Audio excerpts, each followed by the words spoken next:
Yo, what's up, guys? We're back at you with another video today. Today we're breaking down Pedro Rodenas at Duke versus Carl Emil Overbeck from Cal. And let's get straight into it, guys. My name is Chase Arevalo. If you're not familiar with who I am, I played D1 tennis at Georgia Southern.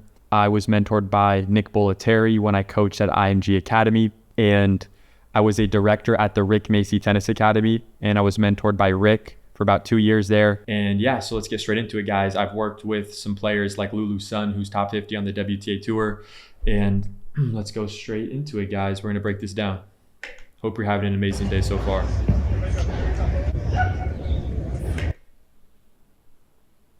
Great shoulder, elbow angle there. Serves body.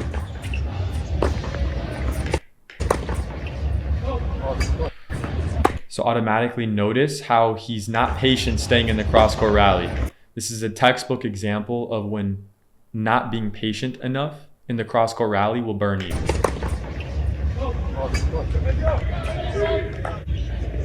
Like, what's the purpose of going for that? Not sure.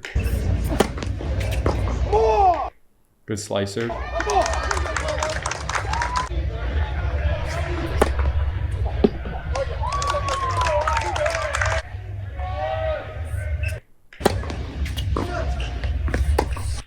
Take a look at his return footwork here. Look at his return footwork. Split, puts his weight on the outside leg, puts his weight on his left foot. He's a lefty. Notice he transfers his weight onto that leg. His head and his body are basically right above his outside leg. He pushes off, then makes contact. Notice how now the ball left his racket, and now he's gonna land on the inside leg. Okay, see, he landed on this leg, then his outside leg planted afterwards, okay? Goes cross again here.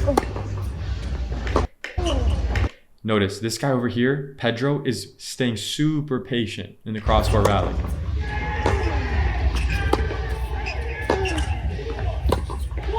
Exactly, see that? Look, he's saying, bro, I can beat you in the cross-court rally. I'm confident with my forehand. So I can hang here all day. I can hang here all day, right? And it's also his forehand as a lefty against the righty's backhand. So it makes sense why he's confident. I'm just gonna keep ripping the forehand cross. Let's continue.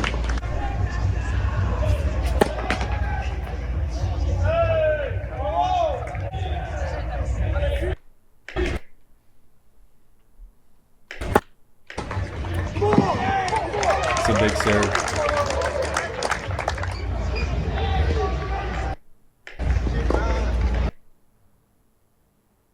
So he has a platform stance.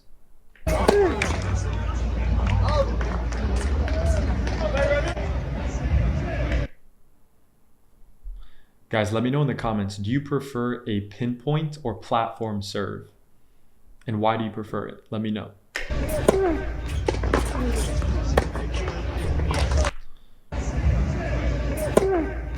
So we go serve out wide. The +1 ball, he decides to go backhand inside out. Like, why are you going for that, bro? Right? Why are you going for that? What's the purpose there? Right? Why not? You serve out wide, +1, rip it to the side, bro. Rip the backhand cross court. Unless there's a clear reason why you're not going to do that, I wouldn't do it.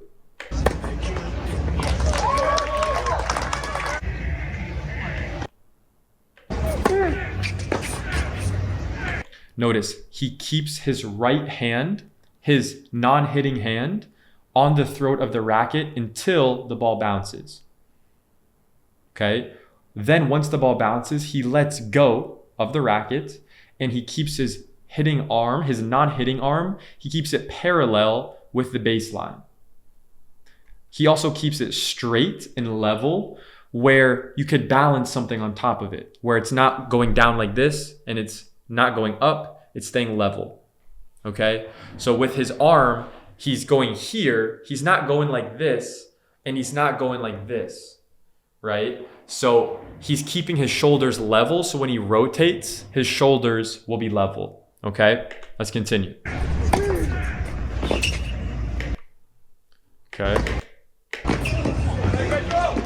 He goes cross there to hit a winner.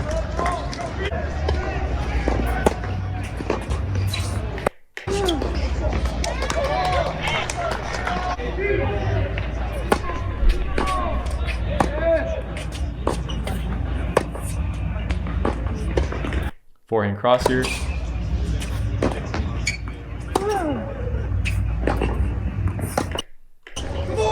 So look, let's analyze that, what happened there. So Pedro goes down the line. This is a very common situation. Your opponent, they might even be a righty, right? So say they hit their forehand, if they're a lefty, backhand, whatever shot it is, they go down the line. Now you're on the run over here, right? You're going on the run, very simple job. Your only objective is I'm gonna plant in the open stance. I'm gonna plant my outside foot, your right foot, as far as I can away from my body. I'm gonna plant and hit, okay? And I'm gonna rip the ball. If you're a better player, if you're a high level player, D1, top D1, whatever, it's very simple. You're going to rip this ball cross with some spin, but you don't need to hit it so high and heavy. You can drive through it, can be a little bit flatter if you really want to be aggressive, and go from defense to offense and make this guy pay for going down the line too early. If you get to that spot early enough and do a lot of good footwork, you can make him pay by punishing the ball deep cross court here. So let's see what he does. Okay, so he hits a pretty solid ball. You can see after it bounces, it bounces fast. The opponent misses it, right? It's forcing your opponent to come up with a great shot. At the highest levels, forcing errors sometimes is even better than hitting winners. You want to force errors from your opponent.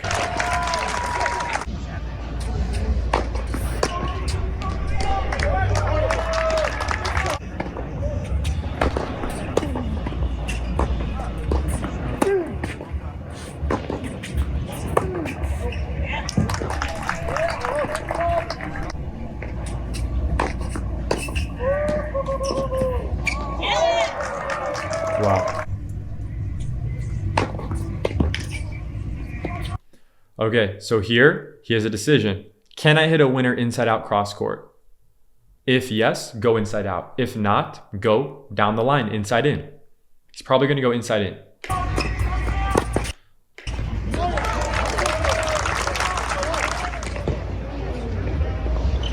Clip it.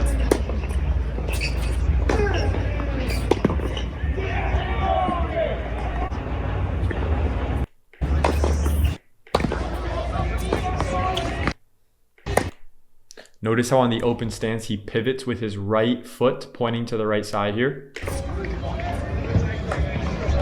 Let's see how wide his stance was here. If I see a player make a mistake like that, I'm gonna see, okay, could they have set up in a better stance? Let's see. Okay. So one thing that you could see is how his left leg, let me actually see that one more time.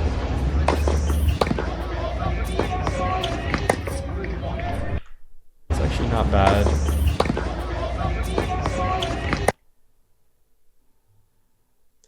Yeah, I mean, you can always try to get wider and lower, but yeah, that wasn't horrible.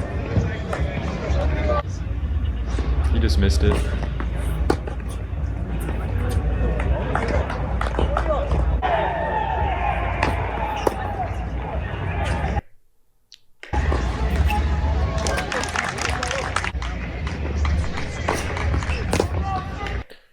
His kick serve out wide broke the sideline here within the service box, okay? So that's critical if you want to get the most angle, okay? Oh shoot, he goes. Let's analyze that target he went for there. So good kick serve out wide, gets the short ball. Here's what you have to understand actually. So if you look at it slow motion like this, right? You pause it and you pause it. You can see clearly, okay? What side is he on? He's on his backhand side, technically, right? He's on the deuce side. He's a lefty. So he's basically here hitting, he's preparing for an inside out or inside in forehand. So inside out would be cross court, okay?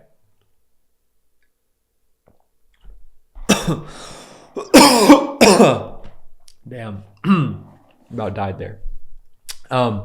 But so once you realize, okay, first step is I'm on this side of the court, I'm hitting either inside out, cross court, or I'm hitting inside in, okay? Then the next thing is, okay, I'll go cross court if I can hit a winner, because this is an approach shot. If not, if there's doubt in my mind that I can hit a winner cross court on this approach, I'm gonna go down the line. So by following those rules, you would see here how his opponent is in this corner. So if he goes inside out, look, maybe he hits a winner, but I would bet a lot of money that at least the guy will get the racket on it, right? Just from the positioning, right? If he's gonna hit it this way, unless he hits it like down the middle or something. But basically, in my opinion, there's no chance he can hit a inside out forehand winner here, just based on his angle and his opponent's positioning. So automatically, even if there's just 1% chance of doubt in your mind, very simple, just go this way, boom, down the line here, inside in. So that's when you should utilize the inside in forehand approach based on this specific opponent's positioning. Yeah, and it's not even necessarily about him just missing the execution on that shot, but it's just about strategically, are you making the right decision? Because everyone's going to miss balls. That's just executing. But it helps to go back and look, wait, did I realize that this was cross and this was down the line? Was I aware of my own positioning on the court, or was I not? Those are some of the things that it's so tough in the moment to pay attention to. So that's why it helps to kind of go back, say, hey, look at my footage and see what's going on.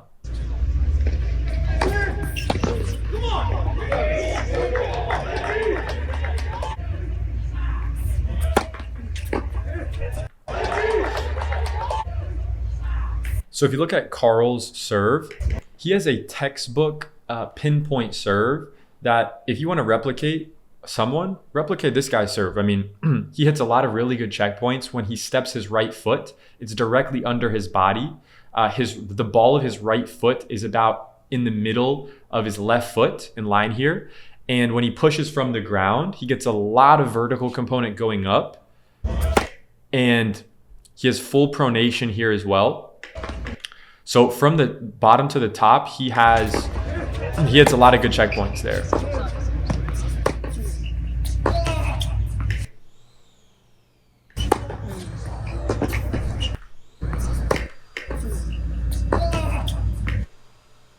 So if you see here, he actually has a huge shoulder turn with his left shoulder blade, okay?